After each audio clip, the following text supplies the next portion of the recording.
In today's video, I'm going to teach you how to add and style a drop-down menu in Squarespace. We'll start inside your Squarespace dashboard. First, go to Website and then click Pages.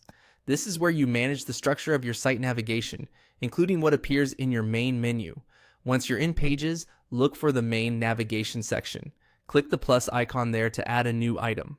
From the menu that appears, choose Dropdown. This creates a parent menu item that can hold other pages underneath it, which is perfect if you want to keep your navigation cleaner and more organized. After that, give your dropdown a name.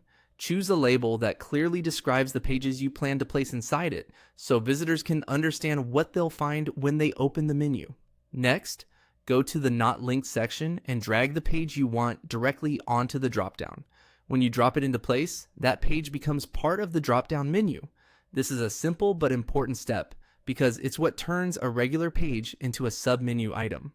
If needed, take a second to make sure the page is nested correctly under the dropdown and not sitting beside it. Once your dropdown structure is set up, click Edit. From there, choose Edit Site Header. This is where you can control how your site's navigation looks and behaves in the header area. Inside the header editor, click Navigation. Then click the pencil icon to open the settings for the navigation element. This gives you access to the design options for your menu, including the visual styling of the drop-down indicator. Now click Design and then click Icon. Here, you can choose the icon that appears with your drop-down menu.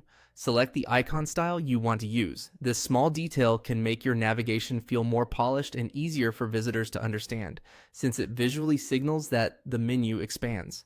As you make these updates, keep your site's overall style in mind.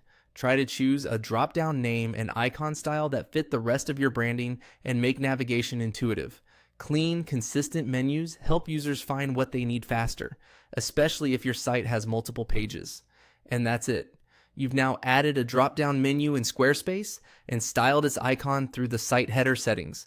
After making your changes, it's always a good idea to preview the menu and check that everything appears correctly on your site.